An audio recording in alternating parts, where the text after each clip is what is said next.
Robot सास। शहर में रिश्तों की कमी और अपनों के प्यार की कमी लगभग हर घर में है। किसी को अकेलापन अच्छा लगता है तो किसी को ये काटने दौड़ता है।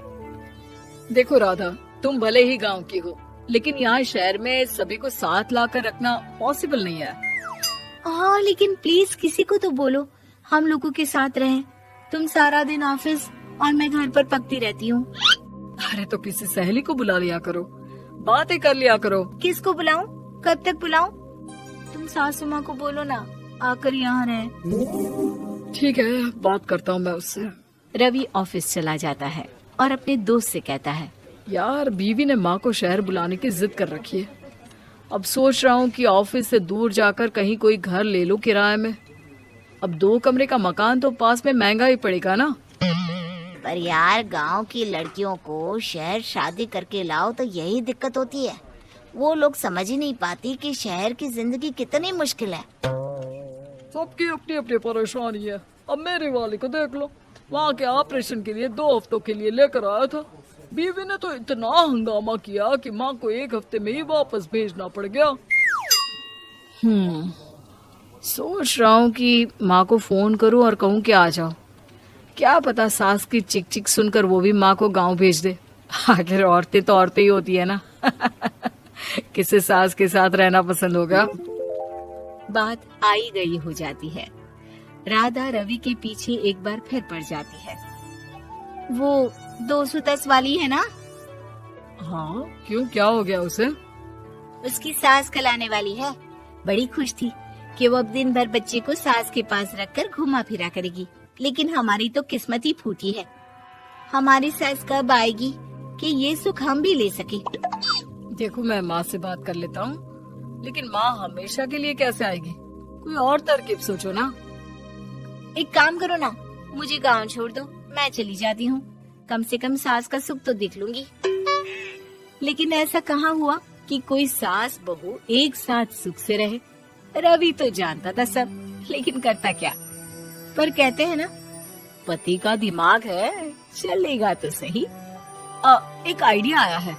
क्यों ना मैं माँ की शक्ल सूरत का एक रोबोट ला कर दे दूं, जो राधा के साथ बिल्कुल सास वाला व्यवहार करे। मजा ही आ जाएगा। न माँ को लाने की झंझट, न सास बहू की किचकिच। रात को स्विच ऑफ करके अलमारी में पैक। बस फिर क्या था। अगले दिन जैसे ही घर की घंटी बजती है और राधा दरवाजा खोलती है, साथ पे खड़ा होता है रवि और साथ में होती है रवि की माँ यानी कि राधा की सास। माँ जी, मुझे तो मेरी आंख पर विश्वास नहीं हो रहा। कितना अच्छा सरप्राइज है। आइए माँ, आइए। मुझे भी अच्छा लग रहा है। मैं भी खुश हूँ, मैं भी खुश हूँ, मैं भी खुश हूँ। दरअसल रोबोट सास की बैटरी ढीली होने के कारण वो एक वाक्य को रिपीट करने लगती है। माँ जी इतनी खुश है कि बार बार दोहराए जा रही हैं कि खुश है, खुश है। मैं अभी पानी लाती हूँ। राधा पानी लाने जाती है कि पीछे से रवि सास की बैटरी टाइट कर देता है और ऑर्डर का प्रोग्रामिंग ऑन कर देता है। पानी लाओ, चाय लाओ, खाना लाओ, मेरे बाल झाड़ो, मेरे कपड़े धो, मेरी चप्पल कहाँ है, लेकर आओ। अरे ठीक है माँ जी, सब ला रही हूँ। मैं जानती हूँ रवि आपको प्रोग्रामिंग करके लाए ना कि आप मुझे तंग कर दे और मैं आपको जाने को बोल दूँ। नहीं माँ जी, इस बार मैंने भी कमर कस रखी है। प्रोग्रामिंग कैसी लैंग्वेज यूज कर रही हो? माँ का रोबोट थोड़ी ना है जो मैं प्रोग्रामिंग करूँगा। अरे मजाक कर रही हूँ। माँ तो माँ होती है, मैं जानती हूँ। राधा सास के साथ खुश रहती है। वो उनके साथ बातें करती, घूमने जाती और आसपास के लोगों से मिलवाती। लेकिन एक दिन, अरे कभी तुम लोगों को लड़के नहीं देखा। इतनी तो तू मैं माँ बेटी में भी हो जाती है, लेकिन तेरी सास तो बिल्कुल ताना नहीं देती। हाँ ये तो है, ताना तो नहीं देती लेकिन ऑर्डर बड़े बड़े देती है। अरे ना मानना, 2-4 ऑर्डर अपने आप ठीक हो जाएंगी। तभी देखेगा असली रंग। कौन सा तेरे बुलाने पर आई है, बेटे के बोलने पर आई होगी बुढ़िया। बात तो सही है, लेकिन यार कोई बात नहीं ना, सास लड़ाई करे भी तो कोई परेशानी नहीं है। कितना ख्याल भी तो रखती है।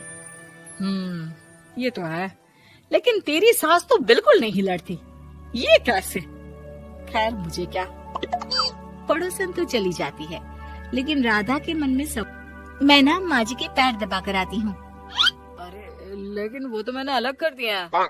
क्या क्या कैसे कहा? नहीं, मेरा मतलब कहाँ कभी माँ का पैर गांव में रहा करता था, तो मैंने काट कर मतलब माँ को शहर ले आया ना। Okay okay. रवि चैन की सांस लेता है कि चलो कुछ तो बहाना मिला, लेकिन कब तक। रवि रोज माँ के पैर दबाने के बहाने रॉबर्ट को कमरे में ले आता और डिसमेंटल करके रख देता। एक रोज मैं आज माँ जी की कोई बात नहीं मानूंगी, देखती हूँ कैसे नहीं लड़ती। अरे ऐसी भी सास किस काम की जो खटर पटर ना करे। सास का डिमांड मोड ऑन होता है। खाना दे दो, पानी दे दो, नाश्ता चाहिए। लाई माँ जी। मैं ना देने वाली खाना पानी। लेकिन समय बीतता जाता है। दोपहर और फिर शाम और फिर रात। बहू सास को कुछ नहीं देती, लेकिन रॉबर्ट सास कुछ नहीं कहती। रात को जब रवि घर आता है, राधा रो रही होती है। अरे क्या हो गया? तुम्हारी माँ ने मुझसे लड़ाई की, खूब खरी खोटी सुनाई। मैंने तो आज सुबह से खाना भी नहीं खाया है। रवि समझ जाता है कि राधा झूठ बोल रही है, क्योंकि खरी खोटी वाली प्रोग्रामिंग तो उसने की ही नहीं थी। मैं माँ से बात करता हूँ, तुम परेशान मत हो। रवि रॉबर्ट माँ को लेकर कमरे में चला जाता है। वो उसे डिसमेंटल करके रख ही रहा होता है कि राधा चलकर देखती हूँ माँ जी कहीं रवि को मेरे खिलाफ भड़का तो नहीं रही है। वो जैसे ही कमरे के अंदर जाती है डर जाती है। सास के पुर्जे पुर्जे अलग थे। रवि ये क्या है? ये माँ रॉबर्ट थी, तुमने ऐसा क्यों किया रवि? कुछ नहीं राधा, मैंने जितना अपने दोस्तों से सुना था कि शादी के बाद वैसे तो सब ठीक रहता है, लेकिन जब माँ और बीवी